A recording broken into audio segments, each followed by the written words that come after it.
अस्सलाम वालेकुम। Programme night addition में हम आपको खुशामदीद कहते हैं। नाजरीन, सेनेट इलेक्शन ओपन बैलेट से करवाने के मामले पर हुकूमत और अपोजिशन के दरमियान जो है एक दूसरे पर तनकीद का, लफ्जी गोलाबारी का सिलसिला जारी है। एक ऐसे वक्त में जब PDM की जमातें सेनेट इलेक्शन खुफिया रायशुमारी के जरिए करवाना चाहती हैं, तो 2018 के सेनेट इलेक्शन में MPs की खरीदो फरोख्त से मुतालिक मुबैना एक वीडियो आज मंजर आम पर आई है। इस वीडियो में खैबर पख्तूनख्वा के मौजूदा वजीर कानून सुल्तान महमूद खान, जिनसे अब इस्तीफ़ा तलब कर लिया गया है, वो इसके अलावा MPA उबैदुल्ला मयार, सरदार इदरीस, खातून MPA मेराज हमायूं, साबिक MPA दीना खान को रकूम वसूल करते देखा जा सकता है। एक तरफ इस वीडियो में सरदार इदरीस को मुबैना तौर पर पैसे वसूल करते हुए देखा जा सकता है, तो दूसरी तरफ यही सरदार इदरीस 2018 में वोट बेचने के इल्ज़ामात की तरदीद किस तरीके से कर रहे थे कि कुरान पाक हाथ में रखा हुआ है, और सरदार इदरीस बात क्या कर रहे हैं, वो कह रहे हैं कि मैं वोट बेचने का जो इल्ज़ाम है इसकी तरदीद करता हूँ।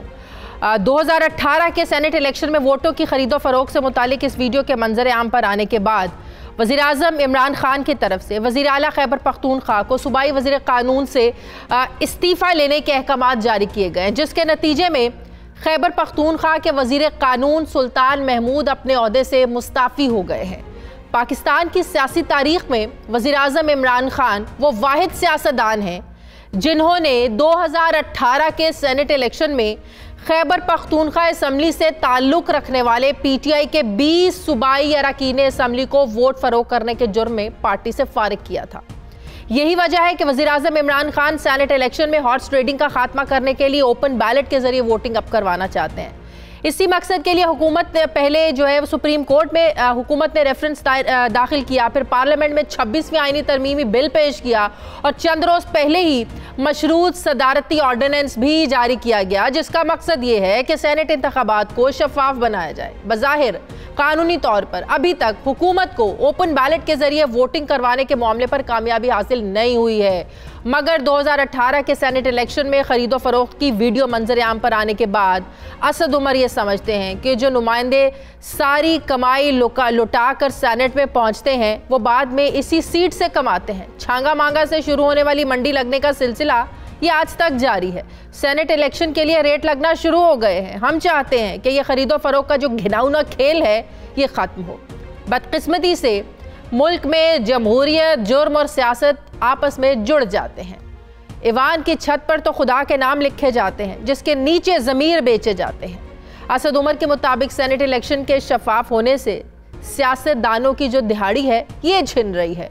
हुकूमत ने फैसला किया है कि आइन के दायरे में इलेक्शन में ज़मीर बेचने को ख़त्म किया जाए। एक तरफ हुकूमत सेनेट इलेक्शन ओपन बैलेट से करवाना चाहती है, तो दूसरी तरफ ऑपोजिशन ये समझती है कि हुकूमत को इस बात का खौफ है कि इसके अरकान असम्बली अपनी जमात के उम्मीदवारों को सेनेट इलेक्शन में वोट नहीं देंगे, और वोट ना देने की असल वजह हुकूमत की नाक़िस कारकर्दगी है।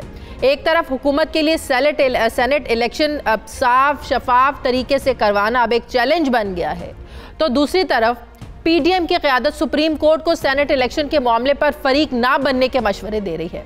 आज हैदराबाद में PDM के जलसे से खिताब करते हुए मौलाना फजलुर रहमान ने कहा कि मुझे ये बातें भली लगती हैं कि हमारे मुल्क की इस्टेब्लिशमेंट कहती है कि हमारा सियासत से ताल्लुक़ नहीं है। हम कब चाहते हैं कि हमारी फ़ौज सियासत में मुलव्विस हो, हम कब चाहते हैं कि वो दिफा के अलावा कोई और किरदार अदा करे, लेकिन क्या करें, गलतियाँ हुई हैं और इन गलतियों को मानना पड़ेगा और कौम से मुआफ़ी मांगनी पड़ेगी। आज ये हैदराबाद के जलसे में बात की है मौलाना फजलुर रहमान ने। उन्होंने कहा कि इसके अलावा कोई और रास्ता नहीं है, जबकि बिलावल भुट्टो जरदारी ने अपनी तकरीर में हुकूमत की मौशी पॉलिसियों को हरफ तनकीद बनाते हुए कहा कि नया पाकिस्तान तो बहुत महंगा पाकिस्तान निकला। अब सवाल ये पैदा होता है कि क्या सेनेट इलेक्शन को शफाफ बनाने के लिए ऑपोजिशन को ओपन बैलेट के मुतालिबे की हिमायत नहीं करनी चाहिए? क्या इस वीडियो के मंजर आम पर आने के बाद भी सवाल ये भी है कि क्या ओपन बैलेट की मुखालिफत करके PDM की क़यादत जो है ये सेनेट इलेक्शन में हॉर्स ट्रेडिंग करना चाहती हैं?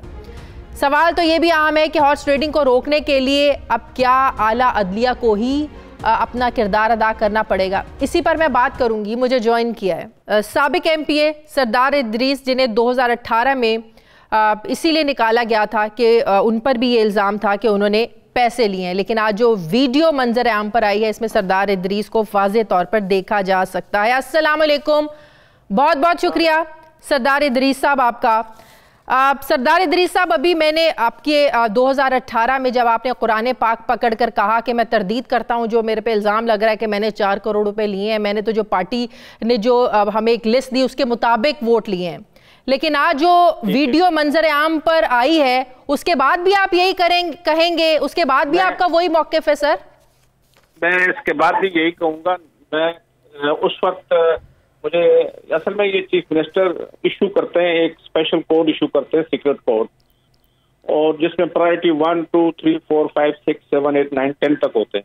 वो प्रायोरिटी 1, 2 इम्पॉर्टेंट होती है जो नंबर 1 और 2 को होती है, लेकिन बाकी जो आइडेंटिफिकेशन नंबर होते हैं, तो परवेज खटक ने मुझे उस वक्त कंफर्म किया था कि आपकी वोट टैली होगी। है उस वक्त मैंने वो, जब मुझ पर इल्जाम लगा था तो मैं इलेक्शन कमीशन में चला गया था, जस्टिस रजा था चीफ इलेक्शन कमिश्नर, और मैंने वहां पे वो कोर्ट की कॉपी भी साथ लगाई है कि ये जो है वोट है वो थैला खोल के उस वोट को आइडेंटिफाई किया जाए, और मैं समझता हूँ अगर वो हो जाता, आज भी हो सकता है। तो जब वो पैसे बांटे जा रहे हैं वहां पर, पैसों की इतनी थदियां पड़ी हुई हैं, तो आप उस वक्त क्या कर रहे हैं? आप वहां पर क्या कर रहे हैं फिर?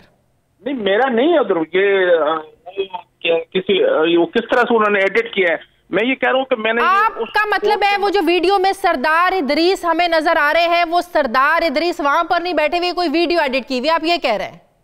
जी, मैं यही कह रहा हूँ। और मैं दूसरा, मैं आपको ये आज भी हल्फन कहता हूँ, वोट मैंने पीटीआई को दी है, उस कोर्ट के मुताबिक दी है, और परवेज खटक ने एमपीएस के सामने कहा है कि सरदार इदरीस की वोट आइडेंटिफाई हो गई है, वो हमें मिली। और मैं आज इमरान खान से ये अपील करता हूँ कि जिस तरह से आज उसने ओपन बैलेट का उन्होंने ऑर्डिनेंस जारी किया है, वो 2018 से वो कर दें उसको, और वो वहाँ पे इलेक्शन कमीशन में मुझे अलाउ करवा दें, ताकि वो जो ख्याल दिमाग का लिफाफा है जिसके अंदर 12-13 वोट हैं, वो कम से कम जो ही वो ओपन करेंगे तो मेरा कोड मैच हो जाएगा। उबैदुल्लाह मयार तो टीवी चैनल्स पर आकर बात कर रहे हैं, वो कहते हैं वो तो मान गए हैं, उन्होंने तो कह दिया हाँ पैसे लिए हैं, उन्होंने इनकार नहीं किया। मैंने नहीं लिए, वो उसने लिए होंगे, मुझे नहीं पता, वो तो आप उन्हीं से पूछें। मैं कम से कम ये अल्फन कहता हूँ कि मैंने इस तरह का कोई काम नहीं किया, मैंने वोट पीटीआई को दी है। और उस वीडियो में जो सरदार इदरीस नजर आ रहे हैं, आप कैसे कह सकते हैं कि वो आप नहीं है? मैं कह रहा हूँ मैं नहीं हूँ, वो एडिट की गई है तस्वीर। मैं आपका कहीं भी कहती है तो मैं आपका एडिट करवा देता हूँ, आजकल तो आईटी के बड़े अच्छे एक्सपर्ट्स मौजूद हैं। अच्छा, आप कह रहे हैं कि आप वो जो उस वीडियो में सरदार इदरीस नजर आ रहे हैं वो आप नहीं है, और आपने पैसे भी नहीं लिए हैं? मैंने पैसे भी नहीं लिए। अच्छा, जो लोग वीडियो में नजर आ रहे हैं, जो लोग वीडियो में नजर आ रहे हैं और जो पैसे सामने पड़े हुए हैं, फिर उबैदुल्लाह मयार भी कह रहे हैं, इसका मतलब ये हुआ कि पीटीआई के लोगों ने जमीर तो बेचे अपने। देखें, वो पीटीआई जाने और वो लोग जाने, मैं अपनी बात करता हूँ। मैंने कम 100% कहता हूँ कि मैं आज भी खान साहब के लिए कोई मसला नहीं है। मैं चीफ जस्टिस से, चीफ इलेक्शन कमिश्नर से भी अपील करूंगा कि वो जो लिफाफा है एनवेलप 2018 के इलेक्शन का, उसको खोलेंगे। और मेरे पास किसी ने नहीं कहा ये वीडियो एडिट है सरदार साहब, किसी ने नहीं कहा ये वीडियो एडिट है। सुल्तान महमूद से, जो वजीर कानून, सूबाई वजीर कानून, उनसे इस्तीफा ले लिया गया, उन्होंने कोई आर्ग्यू नहीं किया। जितने लोग वीडियो में नजर आ रहे हैं, सब टीवी चैनल्स पे आकर कह रहे हैं कि ये बिल्कुल सही वीडियो है। मैं ये कह रहा हूँ कि उसको उस बैलेट को खोला जाए। अगर मेरा बैलेट इस मेरे कोड के मुताबिक नहीं है, अगर मैंने पीटीआई को जो जुर्माना देंगे मैं देने के लिए तैयार हूं। मैंने वोट पीटीआई को दी है और वो वोट अभी तक महफूज है उस लिफाफे के अंदर। ये बात आपने इमरान खान से भी की थी? ये बात जो यहाँ पे इलेक्शन कमीशन को भी दी है और पूरी पीटीआई को पता है। मैंने खटक साहब को भी कहा है। क्या आपने पैसे नहीं लिए और आपने वोट नहीं बेचा अपना? मैंने ये बात जो मुझे चौका से नोटिस दिया था, उसके जवाब के अंदर भी मैंने ये बात उनको कही है कि मैंने वोट वो की है और मेरे पास कोड मौजूद है, और मैं वो कोड जो है वो आप जाके वहां पे करवा लें। एक दफा 2005 के सेनेट के इलेक्शन के अंदर एक हमारे बंदे ने इस तरह वोट पर शुबा किया था, सेनेटर ने। हाँ। चेक हो गया था वहां से, उसने फिर उससे कहा कि ठीक है जी आपका, उससे माफी भी मांगी थी उस सेनेटर ने उस बंदे से। तो आप समझते हैं कि अब जो ओपन बैलेटिंग तहरीक इंसाफ करवाना चाहती है ये दुरुस्त फैसला है और ऑपोजिशन को इसको सपोर्ट करना चाहिए? इससे जितने भी एमपीएज हैं उसकी जो है उनकी इज्जत महफूज हो जाएगी, वरना हर आदमी जो है वो हर आदमी को शक की निगाह से देखता है उस दौरान। बहुत शुक्रिया साबिक रहनुमा तहरीक इंसाफ सरदार इदरीस, जिनका ये कहना है कि वीडियो में मैं मौजूद नहीं हूँ, ये एडिट की हुई वीडियो है। मैं आज भी अपने मौके पर कायम हूँ कि मैंने 2018 के इलेक्शन में ना अपना ज़मीर बेचा, ना मैंने कोई पैसे लिए। वो आज भी अपने मौके पर कायम है। मुस्लिम लीग नून के रहनुमा सेनेटर जावेद अब्बासी साहब ने मुझे ज्वाइन किया। अस्सलाम वालेकुम, बहुत बहुत शुक्रिया जावेद अब्बासी साहब आपका।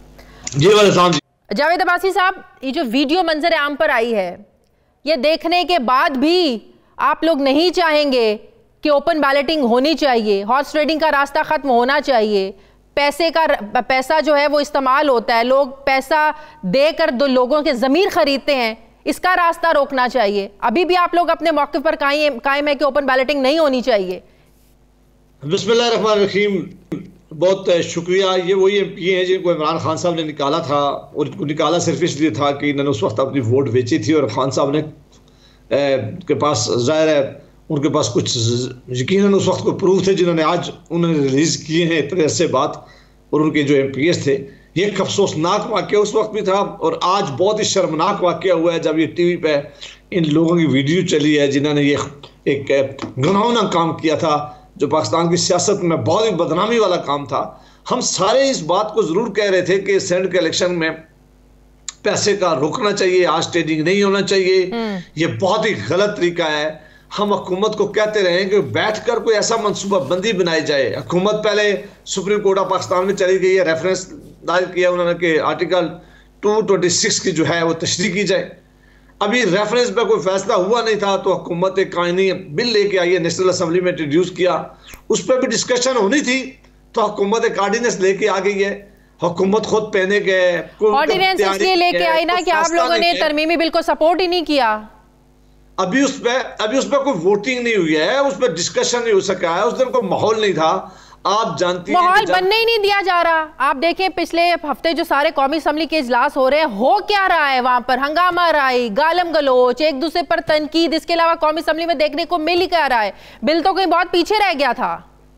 ये बिल्कुल आपने ठीक निशानदेही की। जब मुल्क के जो सबसे बड़ा ओहदा हो वज़ीर आज़म पाकिस्तान का, और वो अपने मीडिया लोगों को बुलाएं और उनको कहें कि आपने फलां को चोर कहना है, फलां को डाकू कहना है, फलां को कहना है मुल्क लूट के खा गया है, हम इनको एनआरओ नहीं देंगे। आप जानती हैं कि किसी भी दुनिया की मोतबर पार्लियामेंट के अंदर दोनों का बहुत रोल होता है। जहां हुकूमत का रोल होता है वहां अपोजिशन का भी इतना इंपॉर्टेंट रोल होता है। अगर आज की अपोजिशन उनसे कोई क्वेश्चन पूछती है कि मुल्क में महंगाई क्यों है, मुल्क में गुर्बत क्यों है, मुल्क में आटे और चीनी का बुरहान क्यों पैदा हुआ है, मुल्क में दवाइयों की कीमतें क्यों बढ़ी हैं, हुकूमतें हमेशा आकर जवाब देती हैं, साथ चलाती हैं। हुकूमतें ये नहीं कहती कि आप डाकू हैं, आप चोर हैं, आपको अंदर करेंगे, आपको नैब के हवाले करेंगे, आप मोदी के झंटे। जब ये माहौल हुकूमत क्रिएट करेगी तो फिर यही माहौल होना था। आप कह रहे हैं कि हुकूमत ने माहौल ही खराब किया हुआ है, बात करने के लिए कोई रास्ता नहीं छोड़ा, तो आप लोग क्या बात करेंगे? अच्छा, हमें याद है 2015 में 22वीं आईनी तरमीम लाना चाहते थे नवाज शरीफ साहब, इस हवाले से एक इजलास भी हुआ था, लेकिन इस पर इत्तफाक राय नहीं हो सका था। उस वक्त आप लोगों की भी ये नियत थी कि जो हॉर्स ट्रेडिंग है इसका रास्ता रोका जाए, लेकिन आज चले देर से ही सही, अगर ये काम होने जा ही रहा है तो फिर तो सपोर्ट करना चाहिए ना आप लोगों को। जब तक सुप्रीम कोर्ट की जजमेंट नहीं आती, आपको मैंने अर्ज किया है कि मामला रेफरेंस हुकूमत लेके गई है सुप्रीम कोर्ट ऑफ पाकिस्तान में। जब तक सुप्रीम कोर्ट ऑफ पाकिस्तान का डिसीजन नहीं आता उस वक्त तक इस पर कोई अमल दरामद नहीं हो सकता। या तो हुकूमत अपना वो रेफरेंस जो है वो पहले विड्रॉ करे, विड्रॉ करने के बाद वो एक कमेटी बनाती है और कहती है कि सारे मिलकर आए इस अमेंडमेंट को स्टडी करें। तो फिर फरीक नहीं बनना था ना, फिर मौलाना साहब को फरीक नहीं बनना चाहिए था, फिर पीपल्स पार्टी जो फरीक बनने जा रही है इसको चैलेंज करने जा रही है, फिर पीपल्स पार्टी को भी नहीं इसको चैलेंज करना चाहिए, फिर इंतजार कर लेते ना सुप्रीम कोर्ट फैसला क्या देती है उसके अगेंस्ट जाकर फरीक बनना और उसके ऑपोजिट जो है ना वो जाकर वहां पर बात करना, ये भी तो फिर एक नियत वाजे करता है ना कि ऑपोजिशन नहीं चाहती कि ओपन बैलेट हो, फिर इंतजार कर लेते। मेरा ख्याल है कि आप जरा ज्यादती भी हैं और मुझे लगता है कि आप जरा गुस्से में भी हैं। आप नहीं गुस्से में नहीं हो। आप मेहरबानी करें तो मेरी आज सुन लें कि गवर्नमेंट ने 3 ऑप्शन अडॉप्ट कर लिए एक वक्त में। दुनिया की तारीख में कभी लेजिस्लेचर की तारीख में ऐसा काम नहीं होगा कि एक हुकूमत रेफरेंस लेके जाए सुप्रीम कोर्ट में, वहां पेंडिंग हो, वो एक आईनी बिल इंट्रोड्यूस करा दे नेशनल असेंबली में, वो अभी पेंडिंग हो, फिर एक ऑर्डिनेंस निकाल ले। आप इतना सीनियर हैं, आपने इतने अरसे से कवर किया होगा, आप पाकिस्तान की हिस्ट्री उठा लें, एक ऐसा केस अगर आप मुझे बता दें तो मैं सारी आपकी बातें मानने के लिए तैयार हूं। आईनी तरमीम बिल उस वक्त होता है मंजूर जिस वक्त दोनों हाउसेज में किसी और के पास ये इख्तियार नहीं है, ना सुप्रीम कोर्ट के पाकिस्तान है वो इख्तियार है, ना ये सदर के पास है। ये इख्तियार आइन ने दिया हुआ है कि दोनों हाउसेज में 2/3 मेजॉरिटी से अमेंडमेंट करेंगे। हुकूमत को पता है कि अमेंडमेंट करने का तरीका कार जो होता है कि दोनों हाउस की पार्लिमानी कमेटी बनाई जाती है, वो डिस्कशन करती है। ये 6 महीने 8 महीने पहले काम शुरू होता, अब 2 दिनों बाद इलेक्शन शेड्यूल अनाउंस होने वाला है। ये इतना बड़ा काम कहां हो सकता था? काम ठीक था, हुकूमत टाइम पे करती, लेकिन हुकूमत की नीयत ठीक नहीं थी। उन्होंने सिर्फ ये पॉलिटिकल जो है अपना गेन करने के लिए, पॉलिटिकल अपना फायदा गेन करने के लिए, पॉलिटिकल स्टंट इस्तेमाल करने के लिए उन्होंने ये सारा मामला किया है। अगर उनकी सिंसियरिटी होती तो वो आज भी रेफरेंस में ड्रॉ करके कहते कि चीज हमने रेफरेंस भी ड्रॉ कर लिया, मार्टिनेस भी वापस लेते हैं, हम कॉन्स्टिट्यूशनल अमेंडमेंट में बात करेंगे। ये वीडियो की टाइमिंग, इस वीडियो को रिलीज करने की टाइमिंग कितनी इंपॉर्टेंट है? बहुत ज्यादा इंपॉर्टेंट है। हुकूमत के पास ये वीडियो थी, मुझे इस पर कोई नहीं है कि ठीक किया है कि इन लोगों को एक्सपोज किया है। मैं समझता हूँ कि ये बहुत शर्मनाक वाकया है जिन्होंने ये काम किया है, जिन्होंने पैसे दिए हैं और जिन्होंने लिए हैं, दोनों के लिए बहुत शर्मनाक काम है। लेकिन हुकूमत काश इस दिन का इंतजार न करती, 2.5 साल हो गए थे, ये वीडियो पहले लाती, इन लोगों के खिलाफ केसेस करती, ये ट्रायल पहले निकाल दिया ना उन्होंने, 2018 में निकाल दिया था सर जी, लोगों को निकाल दिया था ना 2018 में, तो एक्शन ले लिया था इन्होंने, निकाल तो दिया था पार्टी से। एग्जैक्टली निकाल दिया था और ये एक अच्छा कारनामा किया था उन्होंने। लेकिन मैं कहता हूं कि अगर वीडियो थी, वीडियो पहले आज से 2 साल पहले दिखाते, अमेंडमेंट लेके आते, इस अमेंडमेंट यहाँ डिस्कशन होती और आज से कई महीने पहले कोई ना कोई निजाम हम जरूर बना लेते जिसमें शफाफियत भी होती, जिस पैसा भी ना चलता, जिसमें हार्स ट्रेडिंग भी ना होती। लेकिन ये हुकूमत ने अच्छा काम एक ऐसे बुरे तरीके से किया है जो ना होने के बराबर हो गया है और जिसका नुकसान होगा। और आइंदा मतलब ये हुआ कि एतराज सिर्फ आप लोगों को इस बात का है, ये काम 6 महीने 8 महीने साल पहले हो जाना चाहिए था, ऐसे वक्त में आकर नहीं होना चाहिए था कि आपको सदारती ऑर्डिनेंस भी जारी करना पड़ता, सुप्रीम कोर्ट भी जाना पड़ता और आईनी तरमीमी बिल भी लाना पड़ता। जी मैं बिल्कुल ये बात अभी भी मैं कह रहा हूं कि हम सारे इस मामले को कोई किसी न किसी मैकेनिज्म पर जरूर एग्री हो जाते हैं। जमातें चाहती थी, जमातें ने इस पर डिस्कशन किया है, सेनेट की कमेटी ऑफ द होल बनी है जिसकी ये बिल्कुल उन्होंने भी एक रिकमेंड किया था कि जो हमारे सेनेट के इलेक्शन है इस पर सीरियस क्वेश्चन उठते हैं, ये क्वेश्चन नहीं उठने चाहिए। लेकिन हुकूमत ने टाइम पर कोई एक्शन नहीं किया, हमेशा की तरह उन्होंने सिर्फ एक पॉलिटिकल स्कोरिंग के लिए सारा हथियार इस्तेमाल किया है। लेकिन इस दफा प्राइम मिनिस्टर साहब ने जो इलेक्शन अभी सेनेट का होने वाला है, लेकिन ये तो एक हकीकत है कि आज जो ऑपोजिशन ये जवाब उठा दिए। अच्छा एक आखिरी सवाल, बड़े मुश्किल, एक आखिरी सवाल, एक ऑपोजिशन जो जवाब बना रही है कि वक्त नहीं ठीक है, पहले कर देना चाहिए था, इन्हें एतमाद में लेना चाहिए था, लेकिन ऑपोजिशन माजी में इसका हिस्सा रही है। इस वीडियो में आप पाकिस्तान पीपल्स पार्टी के रहनुमा मोहम्मद अली बाचा को देख सकते हैं और आपको भी पता है उस वक्त 7 से 8 सीटें थी, ये एक सेनेटर नहीं बना सकते थे, 2 सेनेटर बनवा लिए उन्होंने और फिर वीडियो में उनको देखा जा सकता है। तो ऑपोजिशन आज जो ये बात कर रही है, इन्वॉल्वमेंट तो सबकी रही है सर। बिल्कुल, मैं इससे कोई, मैंने पहले शुरू में ये कहा और मैं अपने अल्फाज दोहरा देता हूं कि सेनेट के इलेक्शन जितने भी हुए हैं, स्पेशली 2 सूबों के मुतालिक बहुत सीरियस क्वेश्चन उठते रहे। लोग उस वक्त भी बातें करते रहे कि पैसे चलते रहे, लोग कहते रहे कि एमपीएस को खरीदा जा रहा है, लोग कहते रहे एमपीएस बिके, और ये खरीदने और बेचने का बिल्कुल इसमें दूसरी कोई राय नहीं। हम कहते थे कि इसके लिए कोई सिस्टम जो है वो ट्रांसपेरेंट हो, हम कहते हैं कि इसके लिए कोई ऐसा मैकेनिज्म हो कि सबसे बड़ा हाउस है, इस पर क्वेश्चन ना उठे। और इस वीडियो को देखने के बाद हमें तो पहले भी पता था आज पाकिस्तान का कौन सा आदमी है जो इस निजाम इसके ऊपर यकीन करेगा। यही बात थी कि इस हुकूमत को एक अच्छा काम था, इसको बैठकर सारी जमातों को साथ में लाके करें। अभी सर मैं आपसे ये पूछता हूं कि अगर हम इनके साथ किसी लेजिस्लेशन में, किसी बिल में बैठने के लिए तैयार हो जाएं, हम इनसे गुफ्तगू करें, 2 घंटे बाद ये टीवी में आ जाते हैं और कहते हैं कि ये एनआरओ मांग रहे थे, ये अपने आप को बचा रहे थे, ये अपनी चोरियां छुपा रहे थे। ऐसे लोगों के साथ बैठकर कोई लेजिस्लेशन किया जा सकता है? ठीक, बहुत बहुत शुक्रिया सेनेटर जासी, मुस्लिम लीग नून के रहनुमा मेरे साथ थे। मुझे प्रोग्राम में एक ब्रेक लेनी है नाज़रीन, वापस आते हैं एक छोटे से वक्फे के बाद।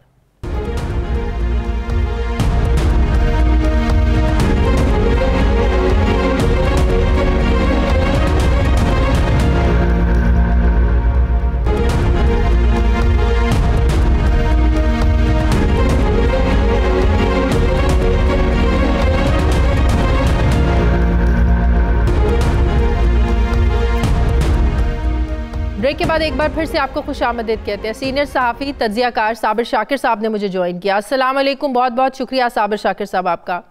साबिर शाकिर साहब, चीज़ें अब खुलकर सामने आ गई हैं। जो ज़मीर फरोशी, पैसे का लेन देन, लोगों का ज़मीर खरीदना, सौदेबाजी करना, वोट खरीदना, अब सब कुछ खुलकर सामने आ गया। हमें याद है 29 अप्रैल 2018 के एक जलसे में उस वक्त इमरान खान ने कहा था कि जिन लोगों ने पैसा लिया है, मेरे पास सबकी वीडियो है, मैं सबको दिखाऊंगा, सबके सामने दिखाऊंगा। इसका मतलब ये हुआ कि आपके पास ये वीडियोस पिछले 3 साल से पड़ी हुई हैं, लेकिन इस वीडियो को रिलीज आज किया जा रहा है जब अगले महीने सेनेट के इलेक्शन होने जा रहे हैं, जब आपको पता है कि आईनी तरमीमी बिल में आपका साथ नहीं दिया जा रहा है, सदारती ऑर्डिनेंस भी खत्म हो सकता है अगर फैसला आपके हक में नहीं आया। टाइमिंग कितनी इंपॉर्टेंट है इस वीडियो को रिलीज करने की, साबिर साहब? देखें, पहली बात तो ये है कि ये जो वीडियो है ये अरशद शरीफ साहब ने अपने सोर्सेज से ली और ये ऑन एयर हुई।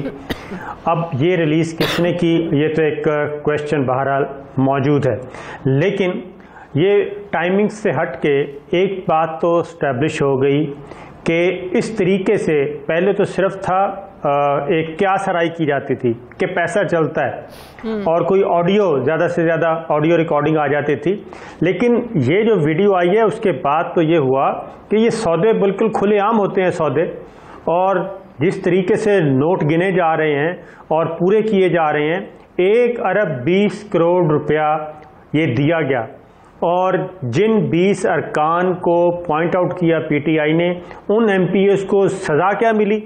महज पार्टी से निकाल दिया गया, इसके अलावा कोई सजा नहीं मिली। फिर अब ये है, ये जो 1 अरब 20 करोड़ रुपए दे के जो सेनेटर बने और इन्हीं लोगों के वोटों से बने जिन्होंने पैसा वसूल किया, हाँ। वो सेनेटर अभी भी सेनेट में मौजूद हैं और अरकाने सेनेट कहलाते हैं, मराहत ले रहे हैं और उनके अभी तक 3 साल बाकी हैं। तो सिस्टम, चले तहरीक इंसाफ ने एक तो मिसाल कायम की ना, आपने 20 एमपीएस को निकाला, लेकिन एक सवाल जो मेरे जहन में आ रहा है कि अगर वीडियो आपके पास 3 सालों से मौजूद थी तो फिर सुल्तान महमूद को वजीर कानून आप लोगों ने बनाया क्यों? आज आपने निकाल दिया जब मंजर आम पर आ गई, लेकिन आप कह रहे हैं कि वीडियो आपके पास पड़ी हुई 2018 में आपने कह दिया था, फिर आपने वजीर कानून ऐसे शख्स को बनाया क्यों? उसकी वजह यह है कि ये बात तो बिल्कुल दुरुस्त है, और 2018 में इनके पास वीडियो हाथ लगी और उसके बाद अब टाइमिंग जाहिर है हर कोई देखता है, ये लेके गए और ये पॉलिटिक्स से खेल है, इसमें कोई शुबा नहीं है। हाँ। और ये हम नहीं कह सकते कि ये सारे के सारे दूध के धुले हुए हैं। अब हर सूरत में, अच्छा मैं एक और बात भी बता दूं इन्फॉर्मेशन की बुनियाद पे, पाकिस्तान तहरीक इंसाफ के अंदर भी ऐसे लोग मौजूद हैं, काबीना में भी ऐसे लोग मौजूद हैं जो ये कहते हैं कि छोड़ें इस बात को, आगे चलें, और इस वक्त हुकूमत को फ़ायदा उठाना चाहिए सीक्रेट बैलेट से। ये सिर्फ प्राइम मिनिस्टर इमरान खान है जो कि हर वो रास्ता इख्तियार करने की कोशिश कर रहे हैं कि किसी भी तरीके से ये सीक्रेट बैलेट ख़त्म हो और ओपन बैलेट आ जाए। और इसमें फ़ायदा किसका है? हुकूमत वक्त, जितनी मर्जी आप कह लें, हुकूमत वक्त बाहर, चौधरी सरवर जब इलेक्शन जीते थे बहरहाल बेनिफिशियरी तो थे ना ये लोग, वो एक सरप्राइज था। बिल्कुल ऐसा ही है, बिल्कुल ऐसा ही है, इसमें कोई शुबा नहीं है कि पूरे का पूरा इस वक्त जो क्लब है, ये एक और चीज़ भी साबित होती है कि ये पॉलिटिकल लीडर नहीं है, ये पॉलिटिकल डीलर हैं, डीलें बनाते हैं, और ये पॉलिटिकल पार्टीज नहीं है, ये इनके बिजनेस क्लब हैं, कारोबारी क्लब हैं ये, और मालदार लोग आते हैं। फिर आप केपीके में चले जाएं, और ख़ास तौर पे मैं परवेज़ मुशर्रफ साहब के दौर की बात करूंगा, उस वक्त तो सिर्फ एमपीएस के खरीदने पे नहीं बल्कि टिकट देने पे भी पैसे वसूल किए गए थे। उस वक्त एमएमए के अंदर ऐसे ऐसे नए चेहरे और कारोबारी लोग सामने आए थे जिनका एमएमए से दूर दूर तक का वास्ता नहीं था। तो ये सिस्टम चला रहा है। और लेकिन आप देखें ना, इस वीडियो में तो पीपल्स पार्टी भी एक्सपोज हो गई ना। मोहम्मद अली बाचा जो है बैठे हुए हैं वहां पर, उस वक्त 6 से 7 सीटें थी पाकिस्तान पीपल्स पार्टी की, एक सीट नहीं निकाल सकते थे, 2 सेनेटर बनाए थे, पीपल्स पार्टी भी एक्सपोज हो गई है। तो अब अगेन मैं ये कहूँगा, इस वक्त भी जो ये सारा कुछ क्यों किया जा रहा है, इस वक्त पीडीएम की कोशिश ये है कि 6-7 अरब रुपए में अगर 6 सेनेटर मिल जाते हैं तो कोई बुरा काम नहीं है, लगा दें पैसे और ख़रीद लें सेनेटर। और उसकी वजह क्या है कि सेनेट में हमें मेजॉरिटी होनी चाहिए। सेनेट में मेजॉरिटी क्यों होनी चाहिए कि जो लेजिस्लेशन आने वाली है, जो लेजिस्लेशन होगी, जो बिल पास होंगे, कौमी असम्बली से पास हो जाता है, सेनेट में रुक जाता है, वो नई कानून साजी को रोकना है, ताकि कोई अगर निज़ाम में थोड़ी बहुत भी इस्लाह आ सकती है तो वो ना आने पाए। इसलिए ये मामला अरबों का नहीं है, खरबों रुपए बचाने का है। अरबों रुपए अगर लग भी जाए, 2-4 अरब रुपए लगा के अगर 6 सेनेटर ले जाते हैं, क्योंकि नंबर गेम में तो इतना ही फर्क है ना, सेनेट में चेयरमैन सेनेट बनाना है, डिप्टी चेयरमैन बनाना है और लेजिस्लेशन रोकनी है, तो ये एक अलमिया है, हमारे पूरे सिस्टम के मुंह पे एक तमाचा है कि आज पूरी कौम देख रही है कि एमपीएस, मुअज़्ज़ज़ एमपीएस, मुअज़्ज़ज़ एमएनएस किस तरीके से अपना सिस्टम को बदलने में हुकूमत ने देर कर दी। या आईनी तरमीम आप 2.5 सालों में पहले ला सकते थे। देखें, बात यह है कि इससे पहले आप चले जाएं वापस, army chief general Qamar Javed Bajwa साहब ने एक मीटिंग की थी अपोजिशन रहनुमाओं के साथ, और उसमें उन्होंने कहा था कि पार्लिमानी कमेटी में जाएं और वहाँ पे जाके ये चंद जो अहम कौमी मामलात हैं, रिफॉर्म्स लानी है गिलगित बल्तिस्तान का, इस पे तो कम से कम आपस में तय कर लें, इलेक्टोरल रिफॉर्म्स ले आएं। तो ये सिलसिला तो कमेटी में तो ये जाता ही नहीं है। पार्लिमानी कमेटी मौजूद है, अभी जावेद अब्बासी साहब जो कह रहे थे वो फैक्चुअल सही नहीं है, उधर तो जाते ही नहीं है, उधर तो मुसलसल इनका वॉकआउट बाइकआउट चल रहा है, उधर लेजिस्लेशन में नहीं। इसलिए अब ये कह रहे हैं कि अब क्यों लेके आए, ये पहले आ जाती या बाद में आ जाती। पहले बात है कि पहले तो 18 में तो इनकी अपनी हुकूमत थी, 1 साल तो उसमें गुजर गया, और 19 से ये कर रहे हैं इलेक्टोरल रिफॉर्म। जब वो सारे रास्ते बंद हुए तो फिर ये सिर्फ वजीर आज़म इमरान खान की ये ख्वाहिश है। मैं अगेन बता रहा हूँ कि बहुत खालिस्तन कुछ पीटीए के लोग हैं, बाकी कोई नहीं चाहता कि ऐसी कानून साजी, सख्त कानून साजी आए एफबीआर से मुताल्लिक, कारोबारी मामलात से मुताल्लिक, ट्रेड से मुताल्लिक, टैक्सेशन से मुताल्लिक। वो नहीं चाहते कि ऐसी लेजिस्लेशन हो जिसमें वो खुद भी पकड़े जाएं। तो नहीं लग रही साबिर शाकिर साहब, ये वीडियो कहीं से एडिट तो नहीं लग रही, लेकिन फिर भी दुख भी हुआ, अफसोस भी हुआ। आज फिर सरदार इदरीस साहब यही कह रहे हैं कि जो उस वक्त कुरान उठाकर उन्होंने बात की थी कि वो लेन देन में मुलविस नहीं है, उन्होंने अपना ज़मीर नहीं बेचा, कोई पैसे नहीं लिए। वीडियो में उनको देखा जा सकता है, लेकिन वो फिर कैसे इनकारी हो सकते हैं कि मैं तो इस वीडियो में हूँ ही नहीं, ये एडिटेड है। ये नहीं, ये बात मानने वाली नहीं है। उसकी वजह यह है कि आप भी माशाल्लाह से काफ़ी अर्सा हो गया इस फील्ड में हैं। छांगा मांगा से ये सिलसिला शुरू हुआ। वज़ीर आज़म बेनज़ीर भुट्टो, उनके खिलाफ तहरीक अदम एतमाद, उसको नाकाम और कामयाब कराने के लिए भी करोड़ों रुपया उस वक्त फेंका गया। मेहरान बैंक स्कैंडल हमारे सामने है। एक पीएसपी ऑफिसर पकड़ा गया था जो कि पैसे लेके गाड़ी में, सरकारी गाड़ी में जा रहा था केपीके में कि एमएनएस को आपने पहुंचाने हैं। तो उस वक्त आईबी ने रिपोर्ट दी, मोहतरमा बेनज़ीर भुट्टो को पकड़े गए और फिर उसी पुलिस अफसर को एक आला दर्जे का एक मनसब भी दिया गया और हम पे मुसल्लत किया गया। तो कहने का मतलब है ये चल रहा है मामला और हर कोई चाहता है चलते रहे। इस वक्त भी अब अगर वाकई हुकूमत तरमीम लाना चाहती है, आपने समझते चेयरमैन सेनेट का भी इंतखाब फिर ओपन होना चाहिए। ये बेनिफिशरी तो रहे हैं जब चेयरमैन सेनेट का तहरीक अदम एतमाद का मसला हुआ था, ये बेनिफिशरी तो फिर भी एक पार्टी रही है। बिल्कुल इसमें होना चाहिए, इसमें कोई शक नहीं है। फिर ये नहीं होना चाहिए कि वो आप अक्रॉस द बोर्ड के बजाय सिर्फ अपनी पसंद की लेजिस्लेशन है, चेयरमैन सेनेट का भी, डिप्टी चेयरमैन सेनेट का भी ओपन करें और इस पे ये कार्ड खेलना चाहिए गवर्नमेंट को भी। और मेरा अपना ख्याल है कि सुप्रीम कोर्ट में अब ये वीडियो जाएगी और इस वक्त पीपल्स पार्टी, मुस्लिम लीग नवाज, JUI वो भी अब उस ऑर्डिनेंस के खिलाफ पहुंच रहे हैं सुप्रीम कोर्ट में। तो मेरा अपना अंदाजा है कि ये सुप्रीम कोर्ट में शायद ये डायरेक्ट ना टेकअप हो जाए। आप मिसाके जमहूरियत की बात कर रहे थे, मिसाके जमहूरियत की तो धज्जियां दोनों पार्टियां इतनी उड़ा चुकी हैं कि इस मिसाके जमहूरियत की क्या पीछे वैल्यू रह जाती है?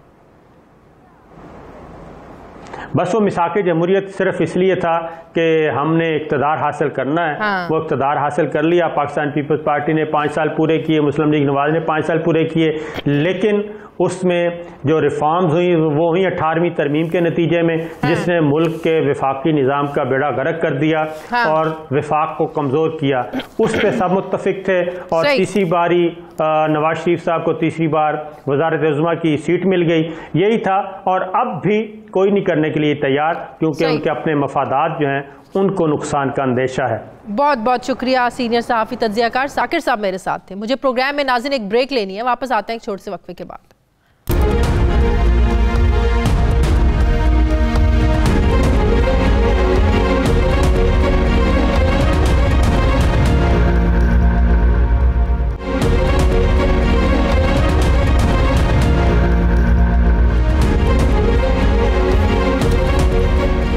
ब्रेक के बाद एक बार फिर से नाजरीन आपको खुशामदीद कहते हैं। नाजरीन, हर गुजरते दिन के साथ मुल्क में वकला गर्दी के जो वाक़यात हैं इनमें इजाफा ही हमें नज़र आता है।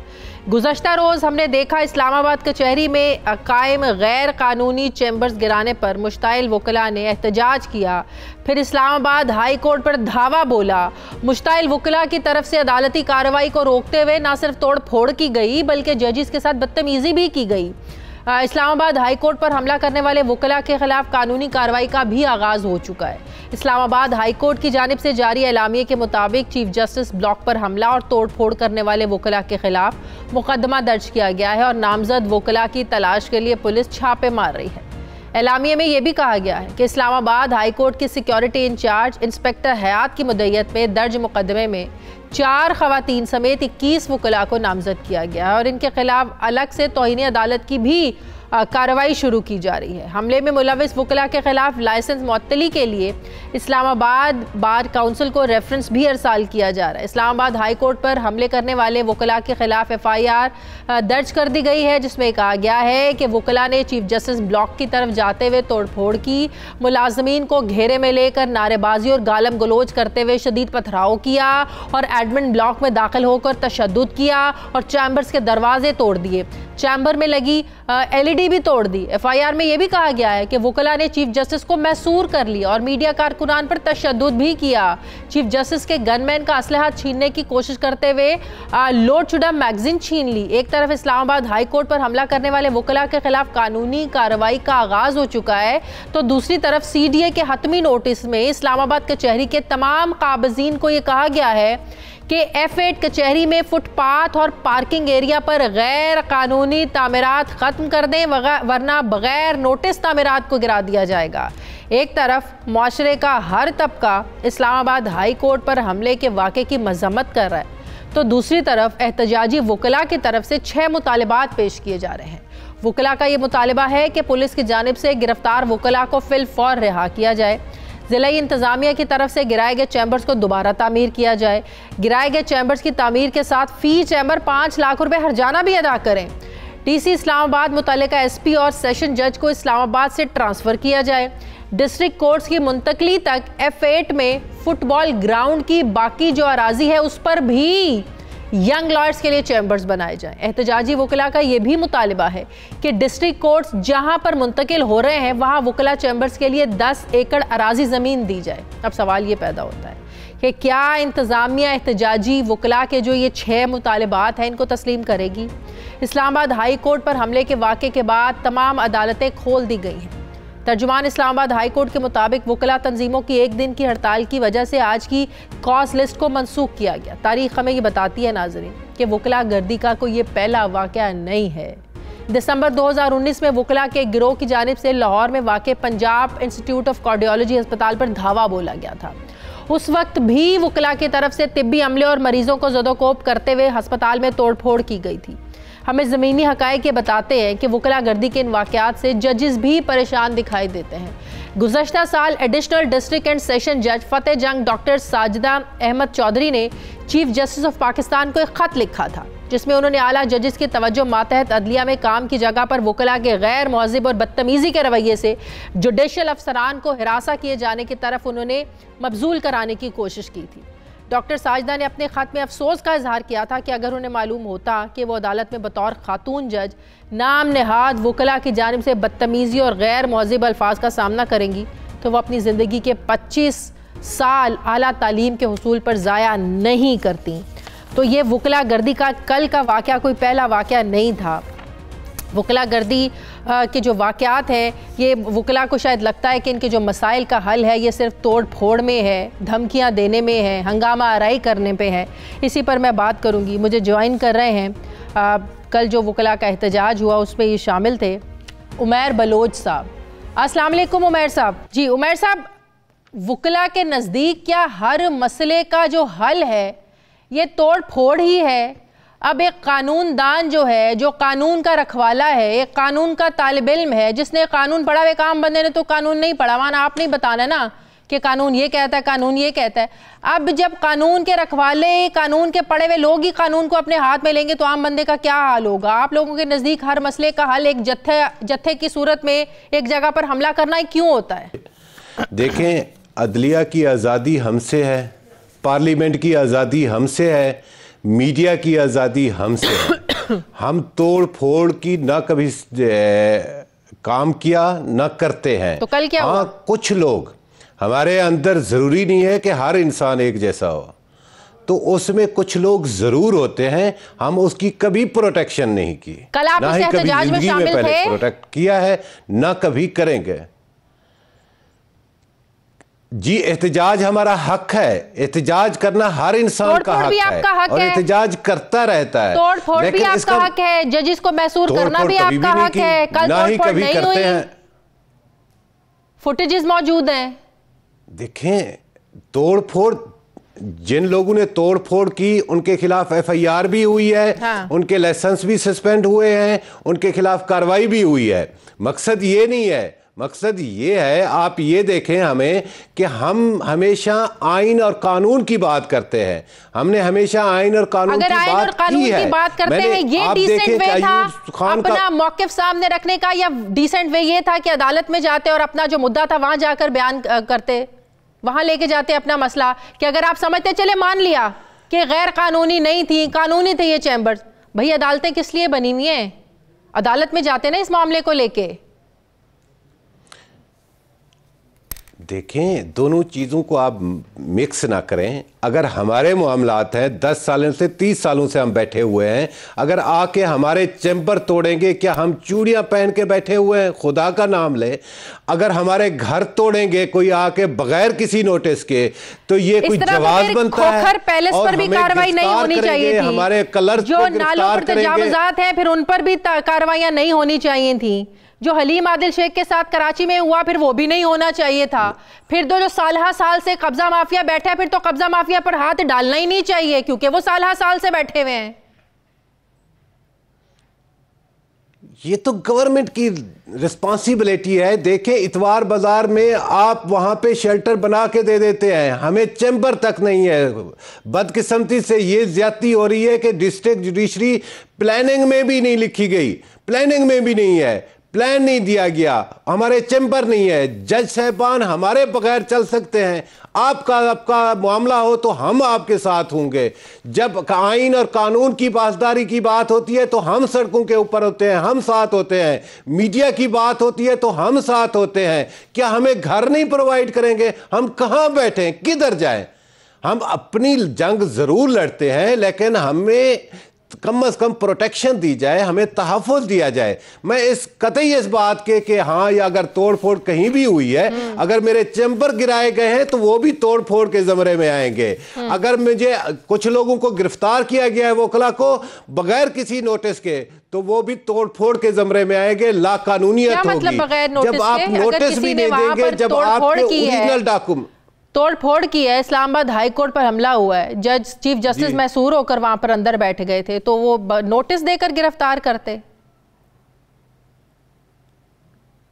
नहीं, मैं अपने चैम्बर्स की बात कर रहा हूं। मैं उस इंसिडेंट को प्रोटेक्ट नहीं कर रहा, ना ही कभी जिंदगी में उसको प्रोटेक्ट किया, ना कोई वकील प्रोटेक्ट करता है। चंद लोग जो अभी वकील भी नहीं बने थे या जो नए यंगस्टर थे, तो ऐसी सूरत में हमें बार को इत्मीनान में लिए बगैर उन्होंने अगर कोई एक्ट किया है तो उसकी मैं पासदारी नहीं कर रहा, ना ही उसकी प्रोटेक्ट कर रहा हूं। लेकिन कम से कम इतना होना चाहिए, जो हमारे घर टूटे हैं उसका क्या बनेगा? ये जो वकील एहतजाज कर रहे थे, क्या इनके चैम्बर्स नहीं थे ये जो गिराए? जी, जो वकील एहतजाज कर रहे थे, वकीलों के साथ कुछ और लोग भी मिल जाते हैं। ज़रूरी नहीं है कि जो वकील होता है वो तोड़ फोड़ के ज़मरे में आएगा। कुछ लोग और होते हैं, यंगस्टर भी हो सकते हैं, लेकिन सारे वकील वकला गर्दी में शामिल नहीं हो सकते। ना ही ये वकला गर्दी जो लफ्ज़ है ज़रूर हो जाते हैं। देखें, जुडिशरी हमारी है, अदलिया हमारी है, हमारा घर है, वो अदलिया है तो हम हैं तो अदलिया है। हमने कानून और आइन की पासदारी करनी है, लेकिन इसका मतलब ये पासदारी ऐसे वाकयात में हमें नजर नहीं आती। और बहरहाल कल जो वाकया हुआ इसकी कोई जस्टिफिकेशन हो भी नहीं सकती, मानी जा भी नहीं सकती। बहुत बहुत शुक्रिया उमैर बलोच साहब हमारे साथ। मुझे प्रोग्राम में एक ब्रेक लेनी है ना, वापस आते हैं एक छोटे से वक्फे के बाद।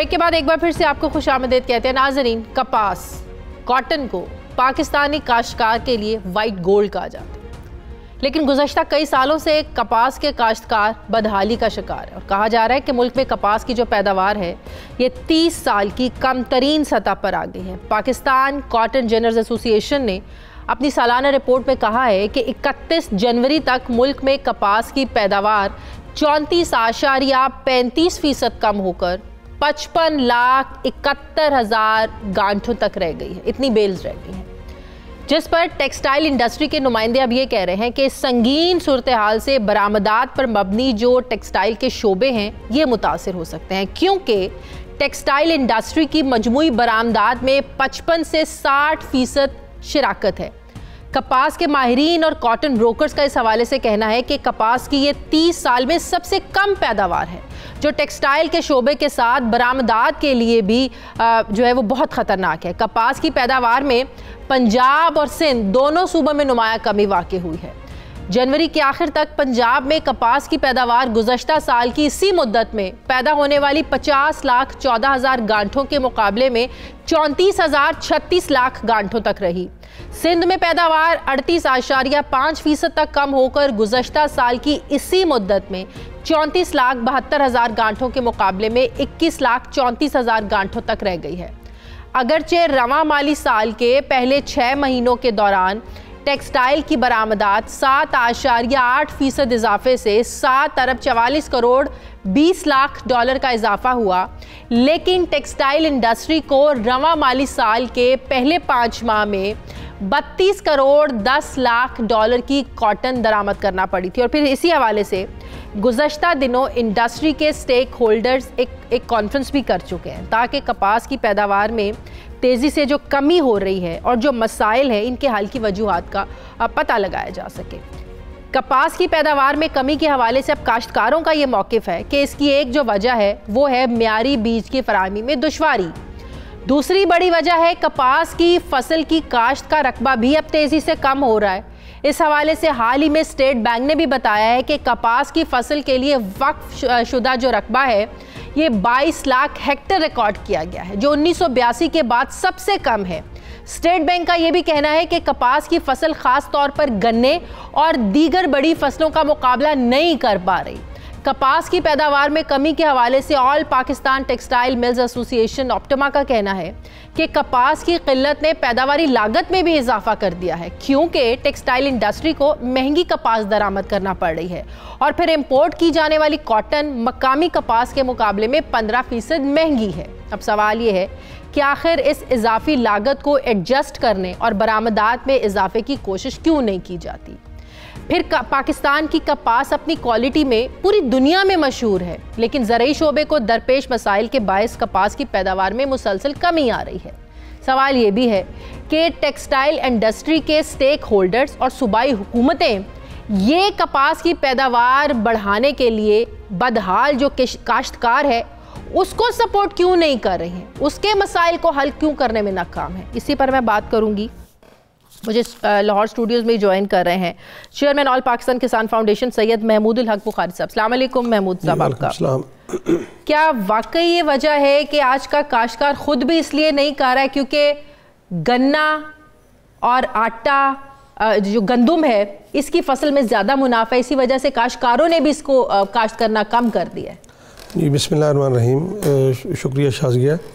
गुजारिश है कि आपने अपने इंट्रो में इतनी खूबसूरत अंदाज से उसको समअप किया है कि उसमें तकरीबन आपने वो सूरत हाल को सामने रख दिया है। गुजारिश ये है कि कोई भी चीज़ जिसकी देखभाल न की जाए, जिसको सही तौर पर परखा ना जाए और ये इस चीज़ का एहसास न किया जाए।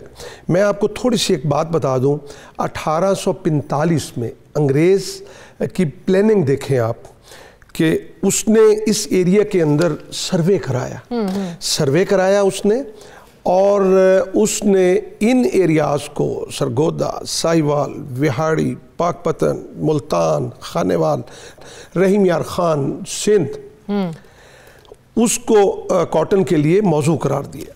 अब ये कब की बात है? 1845 की। फिर मैं आपको बताऊं कि सर विलियम रॉबर्ट 1907 में मुंबई के प्रिंसिपल थे और डायरेक्टर ज़राअत की हैसियत से उनको मलका बरतानिया ने यहाँ पे भेजा। जब वो यहाँ आए और उन्होंने इन इलाकों का विज़िट किया तो उन्होंने मलका को ये रिपोर्ट भेजी कि ये बेहतरीन कॉटन के लिए मौजूद तरीन ये एरिया है। और फिर यहाँ पे जिस तरह आपने ख़ुद कहा कि पूरी दुनिया में बेहतरीन कॉटन उसका स्टफ बिल्कुल यहाँ पे मौजूद था। फिर क्या वजह हुई मुझे बताया जाए, मुझे जो हुकूमतें हैं उन्होंने क्यों इसकी देखभाल नहीं की। और मैं ये कहता हूँ कि जब किसान का पेट नहीं पलेगा तो वो उस फसल से मुंह मोड़ेगा। ये एक बुनियादी असूल है। जो बाकी आपने कहा कि मुनाफा बख्श, मैं कहता हूँ कोई फसल भी मुनाफा बख्श इस वक्त किसान के लिए नहीं है। आप यकीन करें, नहीं गन्ना भी नहीं है। मैं आप यकीन करें, आप सर्वे करा लें, किसान बदहाल होता है जब ये फसल उसकी पूरी हो जाती है और वो आगे बेचता है तो यकीन करो शाजिया कि वो अपने डीजल, अपने जो फर्टिलाइज़र और उनके कर्जों में जकड़ा हुआ होता है। अच्छा, ये जो वजह बता रहे हैं कि कमी हुई है, इस वजह से हुई है कि पिछले साल सख्त गर्मी पड़ी और फिर टिड्डी दल का जो हमले थे वो भी एक बहुत बड़ी वजह है। टिड्डी दल तो इंडिया में भी आया, मुझे बताएं। हाँ। मौसमी हालात तो वहाँ के भी ऐसे हैं जैसे एक ही खित्ता है। हाँ। शाजिया, बुनियादी तौर पर इन्होंने वो एहसास किया ही नहीं है, इस फसल को वो अहमियत दी नहीं है। बीज भी महंगा हुआ बीज है। नहीं, देखें मैं आपको बताऊं, बुनियादी तौर पर रिसर्च ही नहीं हुई। अब ये हालात जब इंडिया को पेश आए तो उन के जो रिसर्च सेंटर्स थे वहाँ पे उन लोगों ने रिसर्च की और मौसमियाती जो तब्दीलियाँ थीं उनके मुताबिक उन्होंने जो है वो सीड तैयार किया। और एक सीड को तैयार करने में 6 साल का अरसा दरकार होता है। क्या अगर ये जो हमारे कॉटन रिसर्च के जो इदारे हैं उनको नहीं चाहिए था कि वो आने वाले वक्तों के लिए अच्छे बीज तैयार करते? अच्छा, क्वालिटी भी अच्छी नहीं है। बिल्कुल नहीं है। मैं आपको बताऊं कि 5% जो है वो आपका जो सीड कॉर्पोरेशन बीज देता है, सर्टिफाइड बीज देखें, और उसके बाद 17% जो है वो प्राइवेट जो है सीड कंपनी है वो देती हैं। बाकी जो है वो फिर आपका बरामदात से जुड़ा जो आपका फिर टेक्सटाइल का शोबा है ये तो फिर नीचे गिरता जाएगा। जी नीचे, मैं वही अर्ज कर रहा हूँ ना कि आप ये देखें कि अगर इन चीज़ों की तरफ तवज्जो दी जाती, अभी आपके नॉलेज में होगा कि कल ही वज़ीर आज़म ने एक मीटिंग बुलाई। हाँ। और वहाँ पे ये सारे इकट्ठे थे और सिर्फ ज़राअत के हवाले से ही वहाँ डिस्कस हुई। तो वज़ीर आज़म की स्टेटमेंट है कि कपास गिरी, अब गन्ना आप कह रही हैं, गन्ना तो 650 मन जो है वो एवरेज आ रही है। बाहर की आप देखें तो 2000 मन है, 2500 मन है, 1500 मन पर एकड़, और यहाँ पे जो है वो उसकी 650 है। इसी तरह गंदम जो है वो यहाँ पे कम है। रशिया के किसान से ज़्यादा महंगी ले रहे हैं, ज़्यादा महंगी ले रहे हैं। अच्छा, इनपुट्स देखें आप शादिया, जो समझने की बातें, मैं हैरान हूँ कि मैं एक आम किसान हो के मतलब मुझे ये बातें समझ आ रही हैं, तो वहाँ जो बैठे इस्लामाबाद में बैठे हैं बड़े बड़े अफलातून और अरस्तू बैठे हुए हैं जो ये फैसले करते हैं, उनकी समझ में ये बात नहीं आती कि कॉटन आपकी ज़रिए मुद्दा, आपका GDP जो है पाकिस्तान का 25%, 24% जो है वो ज़राअत से मुंसलिक था, आज वो 14 पे आ गया। ठीक है, तो इन्होंने ये किया कि न सीड अच्छा दिया हमें, न गंदम से किसान परेशान, गन्ने से किसान परेशान, आज कपास किसान से परेशान। हर चीज जब हम अपनी इंपोर्ट करेंगे तो अपना किसान को तो और फिर देखें आप इनकी संजीदगी देखें, ये कोई इस हुकूमत से हमें गिला नहीं है, पिछली हुकूमतों ने भी ऐसे किया। और आप एक चीज नोट करें कि सपोर्ट प्राइस नहीं है। देखिए, जब हमें सपोर्ट प्राइस ही नहीं दी गई, पिछली दफा को समरी भिजवाई गई थी इसकी कपास की, मैं वो मंजूर नहीं हुई। फखर इमाम साहब 2 दफा लेके गए और वो जनाब अप्रूव नहीं हुई। आप जब तक हमें इंसेंटिव नहीं देंगे, किसान को उस तरफ माइल नहीं करेंगे, आप अच्छा बीज लेके आए, किसान मेहनती है, किसान ने कभी भी इस तरह का, हम अपने किसान के लिए आवाज़ इसी तरह अपने प्रोग्राम्स में उठाते रहेंगे, इसी तरह जो मसाइल हैं हमारे मुल्क के किसान के वो हम उजागर करते रहेंगे। बहुत बहुत शुक्रिया चेयरमैन पाकिस्तान किसान फाउंडेशन सैयद महमूद उल हक बुखारी साहब मेरे साथ थे। नाज़रीन, हमारे प्रोग्राम का वक्त खत्म हो गया। फीडबैक ज़रूर दीजिएगा, अपना ख्याल रखिएगा, मुझे इजाज़त दीजिए, अल्लाह हाफ़िज़।